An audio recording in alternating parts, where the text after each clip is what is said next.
Assalamualaikum warahmatullahi wabarakatuh.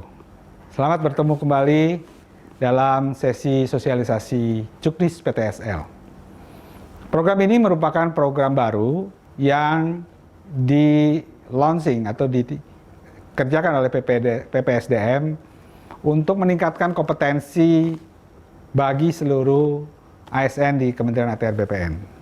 Sebuah proses belajar yang adaptif, yang memang situasi yang saat ini menuntut kita mungkin memanfaatkan teknologi. Tapi ini bukan berarti pada situasi sekarang. Ke depan, proses-proses belajar seperti ini akan terus kita jalankan. Karena apa? Teknologi memberikan kita kemudahan untuk melakukan tanpa batas ruang dan waktu. Juknis PTSL telah dibikin pada tanggal 30 April dan telah diedarkan. Saya berharap sudah dibaca oleh seluruh pejabat BPN dari mulai eselon 1 sampai eselon 5. Tentunya itu sangat penting. Kalaupun belum, segera untuk membaca tersebut. Nah, saat ini kita menghadapi tantangan yang besar. Bagaimana kita menyelesaikan pendaftaran tanah yang kita sebut dengan program PTSL di seluruh Indonesia. Pada tayangan video, Bapak Menteri memberikan arahan bahwa setelah kita memasuki tahun keempat, kita diminta untuk melaksanakan pelaksanaan program pendaftaran tanah sistematik lengkap dengan lebih baik, dengan kualitas yang lebih baik. Tentu dalam hal ini belajar dari 3 kali kita melaksanakan, tidak mengulangi kesalahan yang sebelumnya kita lakukan. Seperti halnya kita membelah-belah tahu, bidang-bidang tanah seperti bidang tahu, banyak tahu, belah tahu istilahnya. Atau satu NIK dengan berbagai digunakan banyak. Ini akan berdampak kepada di kemudian hari menjadi problem yang nantinya akan menjadi masalah. Apabila regulasi-regulasi di aspek perpajakan atau aspek kebijakan lain yang nantinya akan menjadi problem. Untuk itu stop hal-hal yang malpraktek, ya, maladministrasi, gunakan Juknis yang lebih baik. Nah, saya melihat dan Juknis ini sangat bagus, komprehensif, dari mungkin 3 atau 4 eselon 1 menyusun. Saya dari aspek keuangan dengan Pusdatinnya, Pak Adi dengan survei dan pengukurannya, Pak Suyus dengan aspek yuridis. Nah, Juknis yang sebenarnya tidak terlalu tebal dan mudah dibaca. Saya berharap Anda membaca dan mengikuti langkah-langkah yang diberikan guidance oleh Juknis tersebut. Belajar dari negara lain, ya, kita telah melakukan 4 kali. Sebenarnya kita tidak melakukan. Dari tahun 60 kita sudah melakukan pendaftaran tanah. Tetapi PTSL ini adalah sistem ataupun metodologi terakhir yang kita dorong, ya. Kita coba. Ya, dulu ada Prona, dulu ada apa dan sebagainya. Nah, sekarang PTSL ternyata terbukti hasilnya itu cepat. Ya, mungkin karena support dari pemerintah saat ini lebih baik, ya, lebih kuat. Tetapi dalam 3 tahun terakhir kita masih melihat banyak anomali yang masih belum baik atau belum perfect, belum sempurna. Terlepas kita mengapresiasi apa yang sudah dilakukan oleh teman-teman, bahwa kita mendapatkan apresiasi yang baik karena kita berhasil mencapai jumlah sertifikat, jumlah peta bidang tanah melebihi dari target yang ada. Nah, negara lain juga menghadapi hal yang sama. Contoh seperti Korea Selatan. Dia memiliki 30 juta bidang tanah. Dia sacrifice selama 10 tahun membenahi data tersebut. Dari mulai tahun 96 dan dia selesai tahun 2006. Dan selesainya bukan sekedar kualitatif saja. Selesai sampai dengan tervalidasi antara data spasial, data yuridis dalam sistem digital base. Nah, negara-negara tersebut saat ini sudah begitu modern dan bisa digunakan data tersebut untuk kebutuhan negaranya, pembangunannya, dan sebagainya. Ada lagi negara yang lebih kecil, yaitu New Zealand, dengan 3,5 juta bidang. Dia juga 5 tahun lebih memperbaiki data tersebut. Sacrifice juga. dia tidak ambil 3,5 juta, dia ambilnya 1,5 juta saja. Karena yang mungkin yang 1,5 juta ini yang tingkat presisinya dibutuhkan tinggi. Kita negara yang memang sangat besar. Saya tidak tahu ya, mungkin negara Amerika, India, Cina, dan Rusia yang mungkin punya peta bidang tanah lebih besar dari kita. Kita diprediksi berdasarkan data PBB tahun 2015 ada 126 juta bidang. Nah, untuk itu saya akan membawakan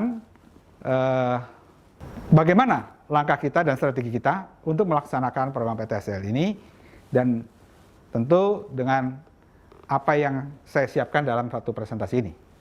Dengan tujuan mewujudkan desa kelurahan lengkap yang berkualitas dengan PTSL.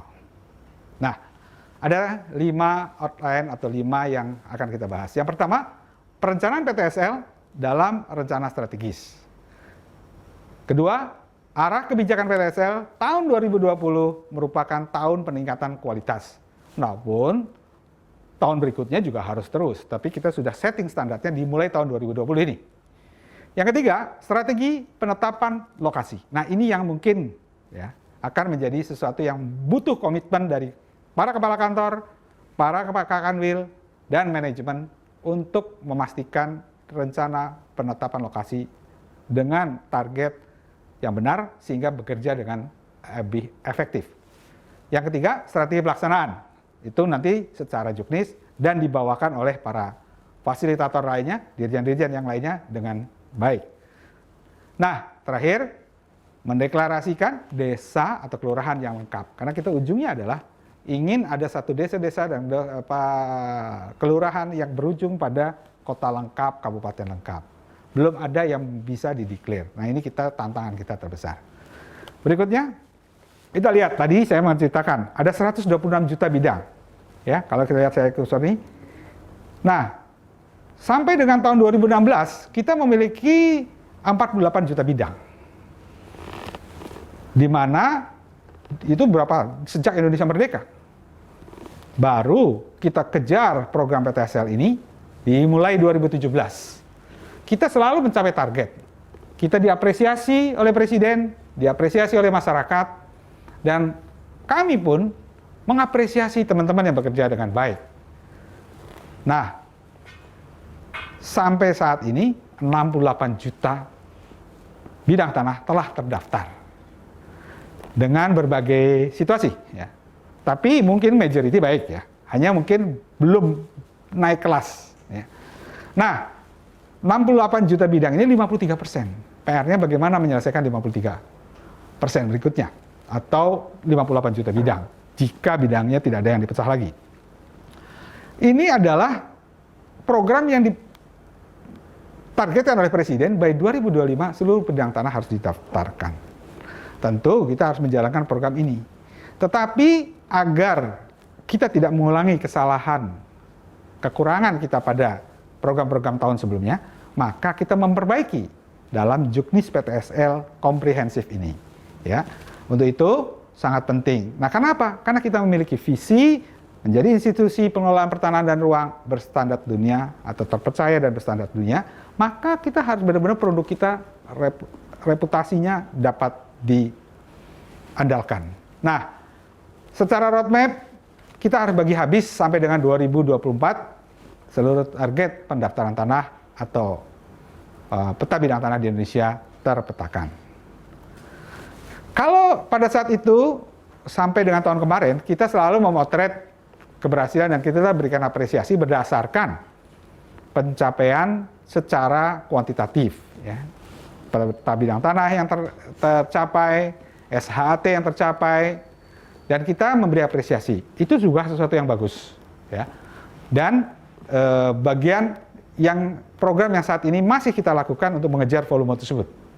Tetapi tantangan kita saat ini, di mana situasi saat ini sudah harusnya kita naik kelas. Ya. Tantangan kita adalah bagaimana kita mulai memperbaiki dan mencapai data yang siap untuk bermigrasi pada layanan elektronik. Mengapa itu diperlukan? Karena tadi saya bilang Korea, negara-negara lain, termasuk beberapa negara di ASEAN, semua data tersebut sudah masuk ke dalam data digital. Nah, karena memang data digital lah data yang paling valid, yang bisa dipertahankan selama proses dan pelaksananya dengan benar.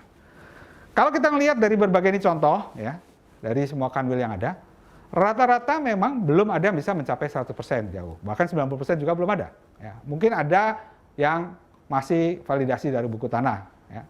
Tapi spasialnya belum, persilnya belum. Jadi secara nasional, data valid tekstual mencapai 62,74. Dan data valid spasial mencapai 32%. Nah, ini masih rendah. Sehingga data pertanahan, ya, data pendaftaran tanah yang siap untuk layanan elektronik baru 28,95%. Jadi masih jauh. Dan itulah PR terbesar kita, bagaimana pendaftaran tanah dengan program PTSL ini harus sudah menuju pada proses data validasi yang nantinya dalam suatu sistem digital. Nah, PR yang 68-nya nanti akan ada cara tersendiri bagaimana memperbaiki data-data yang ada. Nah, apa yang harus dilakukan yang merupakan tahun peningkatan kualitas di tahun 2020 ini? Deklarasi desa atau kelurahan lengkap perlu dilakukan karena dimulai dengan penetapan lokasi yang mencerminkan desa lengkap dan deklarasi desa lengkap. Nah, tolong hati-hati. Dalam setiap merencanakan penlok, jangan terlalu banyak penlok. Ya. Jadi, kita lebih bagus kita memilih dan kita yakin bisa menyelesaikan, menyisir seluruh bidang tanah yang ada dalam penlok tersebut selesai. Sehingga kita bisa tidak kembali lagi ke desa tersebut. Nah, sebagai langkah ini adalah dengan tujuan tuntutan dari Ease of Doing Business 2021 kita, peringkat kita di 80 registering propertinya. Kalau tidak ada yang lengkap, maka nilainya 0, tidak bisa kita naikkan. Nah, ini di sini tidak ada nilai jika tidak terwujudkan sebuah kota lengkap. Nah, mulailah kita dengan desa per desa, akhirnya ke kecamatan dan sampai kabupaten kota.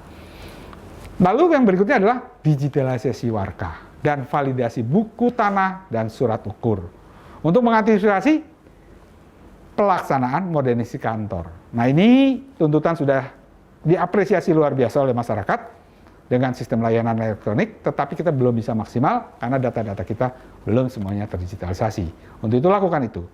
Nah, apabila data di PTSL yang telah tervalidasi otomatis akan mempercepat proses pengecekan, balik nama serta layanan-layanan yang lain. Nah, saya juga meminta kepada kepala kantor wajib memastikan data hasil PTSL pada KKP dipublikasi secara real time. Masyarakat tahu ya dari website maupun aplikasi-aplikasi yang lain. Lalu yang ini juga tujuannya untuk menjamin akuntabilitas.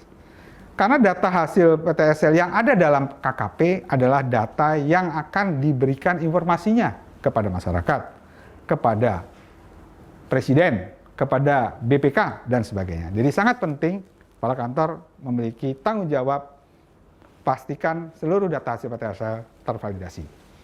Yang ultimate-nya, goals-nya, atau yang ending-nya, sebenarnya kita nanti ingin seluruhnya data kita menjadi data yang terdigitalisasi, tervalidasi, untuk memudahkan kita dalam memberikan layanan elektronik, karena tuntutan zaman ke depan memang harus kepada layanan-layanan elektronik, walaupun mungkin tidak semuanya bisa 100%. Ya. Kita juga sedang merencanakan nantinya ke depan dengan untuk menghindari sertifikat palsu, merencanakan untuk membuat sertifikat elektronik. Akan diuji coba di pertengahan tahun, mungkin ya Agustus ini, untuk meluncurkan sertifikat 1 lembar, sertifikat digital. Nah, ini tadi sebenarnya saya mengilustrasikan dengan posisi di mana nanti para fasilitator atau mentor ataupun dirjen lain menjelaskan bagaimana cara melakukan dengan baik, dengan merencanakan penetapan lokasi dan mengerjakannya. Jadi kalau kita lihat di sini, kita harus fokus pada desa lengkap, terus akhirnya seluruh dari desa ke desa sampai ke kabupaten kota bisa diselesaikan secara tanpa harus berulang kembali. Nah, kalau yang pada tahun-tahun sebelumnya, target PBT dan target SHT seharusnya tidak dibagi rata ya, setiap desa, namun difokuskan kepada satu desa. Ini strateginya, agar tahun berikutnya tidak kembali lagi pada desa tersebut. Lalu bidang tanah yang melayang atau K4 ya, nah, seluruh KW 4, 5, dan 6 targetnya harusnya dipetakan. Nah, sehingga kalau kita lihat di tabel di sini kan 00 nih K4-nya. Nah, artinya banyak masih mereka belum melandingkan K4 dalam satu lokasi yang ada. Ini adalah bagian yang ada bahwa pendaftaran tanah bidang tanah bukan hanya terhadap bidang tanah yang belum terdaftar saja, tapi yang sudah terdaftar pun harus dilandingkan agar menjadi desa lengkap. Nah, strategi pelaksananya, gunakan sebuah proses yang saat ini, baik dari sisi input, proses maupun output dengan electronic base. Jadi, begitu kita selesai, inputlah semua warkah dan scan ya, menjadi warkah digital. Nah, ini adalah bagian, baik itu tadi gambar ukur, surat ukur, semuanya. Nah, tentunya nanti ini, apabila seluruhnya telah seperti itu, maka data analog itu bisa ibaratnya di wrapping dulu, ya, bahkan nanti pada saat undang-undang itu diberlakukan, itu bisa dikembalikan ke pemohon. Nah, prosesnya pun juga gunakanlah KKP, ya, tertib, wajib, bagi untuk secara konsisten terus monitor. Nah, outputnya nanti kita akan bisa menerbitkan produk-produk yang digital base atau sertifikat dalam bentuk digital. Nah, ini juga sangat penting karena dalam hal sumber daya manusia, kita memang saat ini harus terus-menerus meningkatkan kompetensi. Jadi proses e-learning PTSL ini akan dilaksanakan berkala, terus-terus. Dari mulai gelombang pertama ini maupun berikutnya, bahkan nanti akan dibawakan. Paparan video Pak Menteri dan tayangan saya ini akan diputar terus sehingga nanti akan dibahas oleh para mentor atau fasilitator yang lainnya, yang dengan tema-tema yang mirip ataupun yang sejenis. Lalu juga akan dijadikan menjadi kompetensi, ya, basic kompetensi bagi mereka-mereka yang ingin menjadi pimpinan, harus paham secara bagaimana mengerjakan PTSL dengan baik. Dan basis mengukur kinerja para pimpinan satker, para kasih, para kabit, para kanwil. Jadi sangat penting jalankan dengan presiden karena akan dimunculkan dashboard penilaian yang baru. Nah, kalau kita lihat di sini bahwa indikator kuantitas ini masih kita lihat ini tahun-tahun sebelumnya. Kinerja kita ukur progresnya realisasi PBT dan realisasi SHT. Ke depan kita akan mengukur begini. Tidak hanya itu, tapi akan kita mengukur validasinya. Buku tanah, validasi persil, ya, berapa persen scan warkahnya. Nah, jika belum 100%, maka nilainya bisa 0. Nah, ini yang lakuin, saya bilang, segera lakukan apa upaya supaya tidak terlalu besar, mungkin penlocknya tidak terlalu banyak. Gitu. Nah, dalam satu desa atau apa, mungkin kita pilih-pilih dan ditentukan planning menjadi kunci untuk suksesnya penjalankan program PTSL.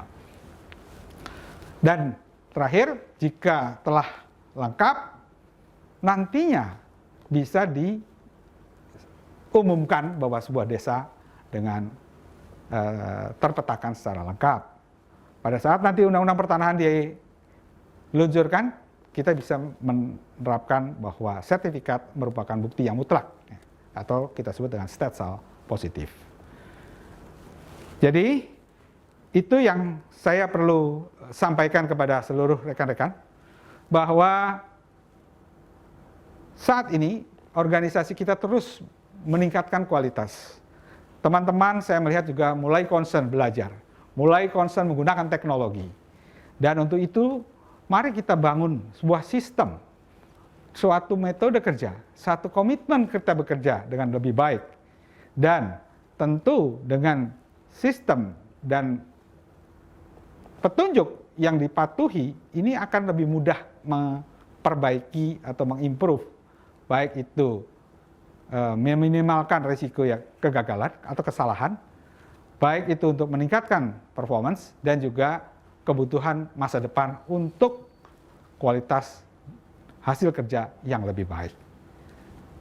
Akhir kata, saya mengucapkan terima kasih dan selamat mengikuti sosialisasi ini dan teruskan sosialisasi ini kepada seluruh lingkungan Anda sehingga semuanya memahami dan bacalah petunjuk teknis PTSL ini dengan baik.